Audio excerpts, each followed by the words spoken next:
Welcome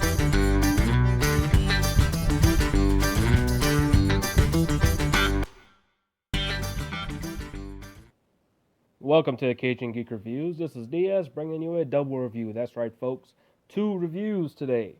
This time we're going to be taking a look at the TakaraTomy Masterpiece line with MP27 Ironhide and MP30 Ratchet. Now, normally I'd be showing these figures off one at a time and taking you through it, but since they're the same mode, they have the same transformation, they only a couple of cosmetic things are different to differentiate them between the two different characters.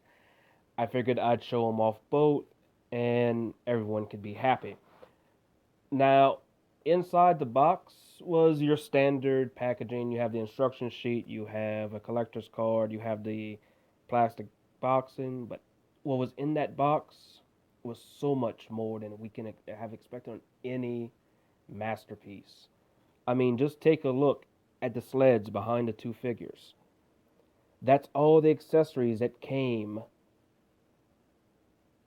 with each of them.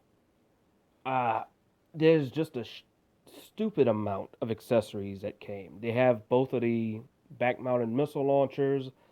They both have double pistols. Ratchet has his surgical laser. Has his little surgical laser. Has some tiny little ratchets, some wrenches to work on. He has his arm-mounted laser weapon, which was in animated was EMP. He comes with a little energy blast thing that you can fit on the tip of a gun to make it look like he's shooting or he's fixing someone with a laser. I mean, it's just a crazy amount of accessories. I took the little hypno box thing Wheeljack comes with, MP Wheeljack came with, and I just put them off there. So I think Ratchet looks good with a little toolbox.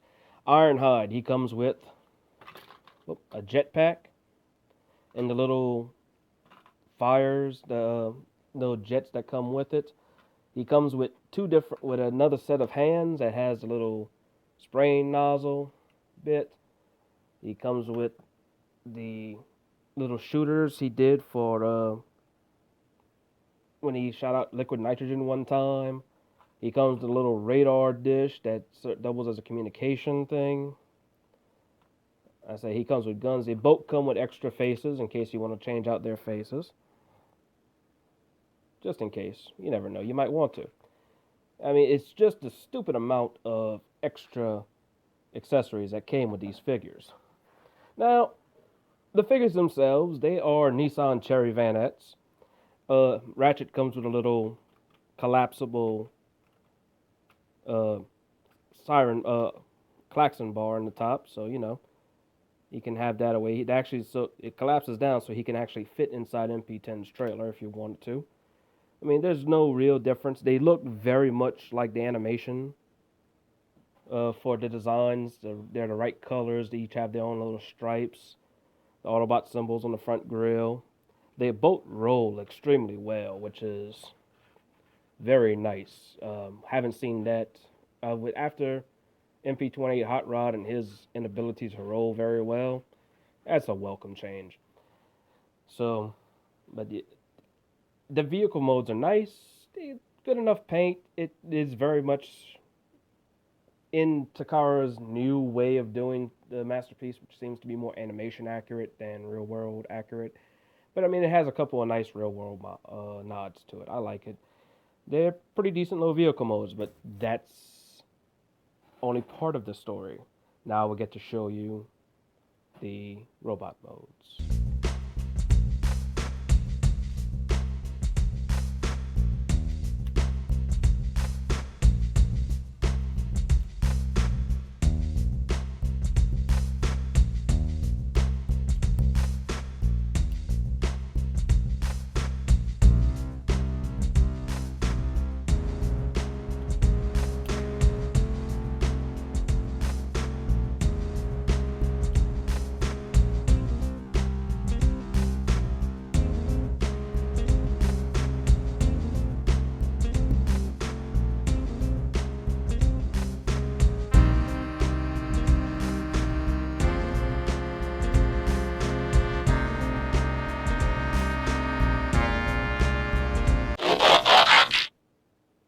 And here we have Masterpiece Ironhide and Masterpiece Ratchet. Ironhide, when we first saw the prototype pictures for him back in mid 2015 ish, I want to say, a lot of people complained about how his crotch plate looked. It was a little bit more pronounced, a little bit more forward facing from the angles we saw in the prototype pictures. I don't know if Takara went back and shaved that down a little bit uh, between then and release, or if it was just bad photography, which is completely possible also. But the crotch plate is not so pronounced as it was in the pictures. It looks very good, very similar to his 1984 Sunbow cartoon look. In fact, for the most part, both of them look like they stepped out of the cartoon. The only difference that they have due to real world physics and transformation are the side skirts, which are left over from the door on the vanette. Um, the only other really visible portion would be on the rear end, where you could see here he has a bit of a tire butt syndrome. I don't display my masterpiece figures from behind, so it really doesn't phase me all that much to see that, because for the most part, in most poses, you'll never see it in the display. Ratchet, of course, suffers the same issues because he's the same mode, same transformation. Uh, their head swapping gimmick is very easy to do. For Ironhide, there's a little button in the back. You push it, and the whole front half of the face comes off. And it's, as you can see, his face. Well, if the camera would focus properly. And if the camera's not going to focus right. Well, his eyes are painted a very nice sky blue color. It's a very good face sculpt on Ironhide. It's the same with Ratchet. But I mean, you could just pop the face right on, or the replacement face on. With Ratchet, all you do is grab his forehead crest and pull, and it pops right off. There we go. Let's see if you can. The camera's not focusing right. So, but it's the same way. A very nice, very sharp head sculpt, very reminiscent of the cartoon. The nice blue eyes, and you just go ahead and pop that back on. Nope. Apparently I don't. Apparently I drop it on the floor. There. Posability. The heads are on a ball joint. You get the full rotation. You can look them up, look them down, do the head waggle.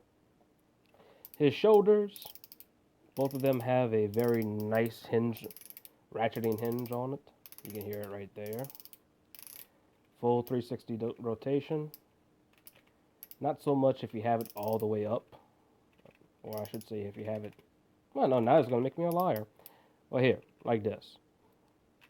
If you have it extended out all the way like this, it's fine. But if you have it on its side, he has a limited rotation, which is perfectly fine.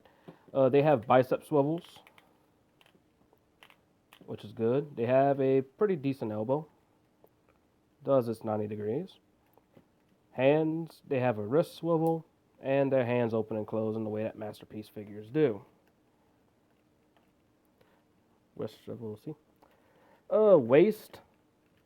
They actually have a pretty decent waist.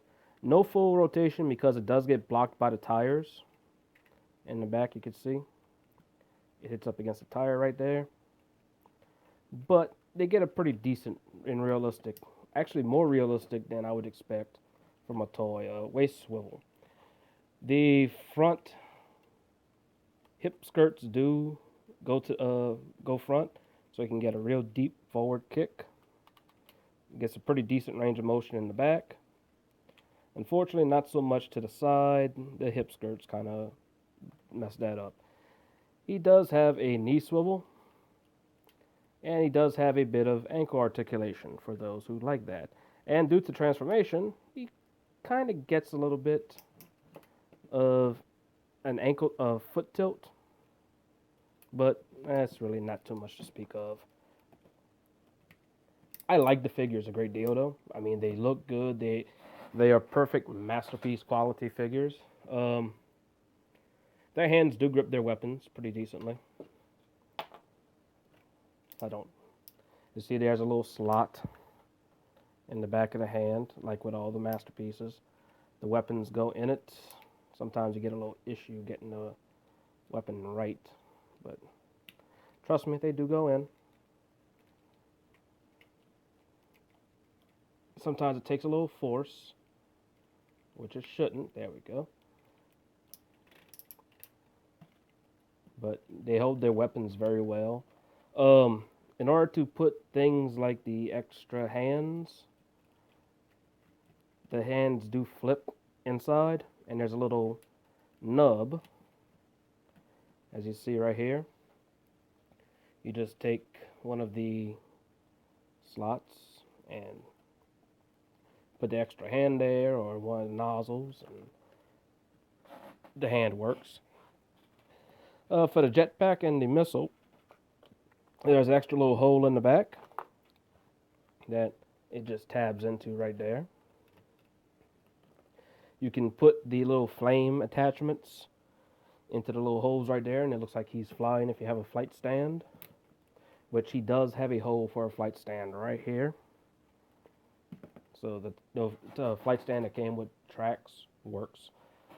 Yeah, but I mean, it's a great little figure. They're both great figures to add into a masterpiece collection. They are pretty much the first ones to really show off Takara's new, more cartoon accurate styling. We saw it a little bit more in Masterpiece Hot Rod and in Shockwave or Laser Wave. And it kind of started with tracks, but not so much. But when Ironhide came out, they really, really showed how much they were trying to stick to the cartoon styling for both vehicle mode and robot mode. The upcoming prototypes for Masterpiece Inferno tends to kind of show the same way, so we'll see how it works out. Pros and cons. I really don't have too much in the way of cons for these figures. The only thing is the small hip skirt for the sides. That's part of the van mode. But even then, I'm not too really concerned about it. It's a very small gripe, but it's one that's there, and I've heard other people say they don't like the Takara figures because of that. I have no issue with it. It still looks good. Pros, nice heavy ratchets on the limbs. I haven't had any major paint issues with mine, so the paint looks good. The molds are beautiful figures. The line work, the detailings in like the arms and on the back and inside of the legs, in the upper shoulder areas, they're all great. The amount of accessories you get with these guys is just ludicrous. So I mean, it really, a lot of the pros more than outweigh the one or two little cons I might have about them. I would wholeheartedly suggest getting the figures. There's really no reason not to unless you can't afford them or you just don't like Takara masterpieces. No, that's the only things I can think of. This has been my review of Masterpiece Ironhide and Ratchet. If you enjoyed the video, don't forget to give me a thumbs up to add a like and maybe click the subscribe button to get updated every time I put a new review up. This has been DS with Occasion Geek Reviews, and as always, laissez-les bon temps rouler. Peace out, folks.